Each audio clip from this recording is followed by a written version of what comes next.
Hi, friends. Check out all of the Operation Christmas Child shoeboxes we collected. We're delivering them Thursday night, so depending on when you're watching this, you may still have time to get one in. Someone recently suggested to me a timely topic for a sermon: how to deal with difficult relatives over the holidays. They were just kidding, kind of. And no, it was not my wife who made the suggestion.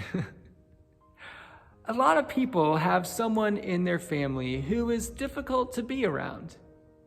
It may be as serious as a history of abuse or neglect, as annoying as talking too much or not showering enough, as incomprehensible as radical political positions or fringe religious beliefs, or as simple as a tool that was never returned or a loan never repaid. The first thing I would say is that we don't have to agree with each other in order to get along with each other. We can have different opinions and beliefs about very important topics and still be kind and hospitable. Being respectful of a person does not condone that person's decisions or behaviors. The second thing is, we cannot control anyone else. And the truth is, we can't even control our own emotions. They just come. But we always control our response to other people and our response to our emotions. So I think we would do ourselves a favor if we responded in ways that don't feed into a cycle of anger or bitterness or irritation. So pause before responding. Take a deep breath. Consider if a response is even necessary. And if it is, think about the repercussions of your words and of your tone.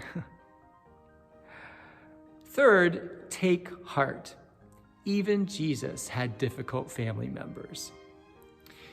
When Jesus spoke at his home synagogue and claimed that he was the fulfillment of Isaiah's prophecy and that the Jews might not be the only people that God cared about, the people were so enraged that the carpenter's son would make such claims that they intended to throw him off a cliff. In such a moment, we would expect to read that Jesus' brothers came to his defense. But that's not what happened. When Jesus was in trouble, his brothers were invisible. Now, they weren't always invisible. There was a time when they spoke. There was a time when they were seen with him in public, not because they were proud of him, but because they were ashamed of him.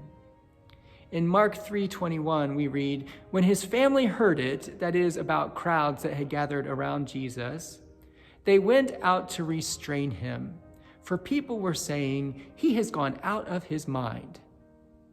They didn't go to defend him or support him, but to restrain him.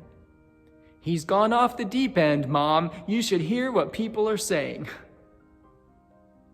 Now, it's worth noting that Jesus did not try to control his family members.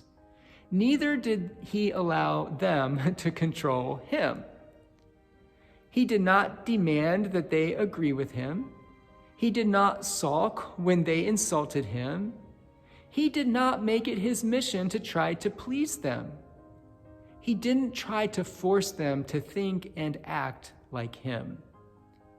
Instead, he gave them space and time and grace. And that changed them.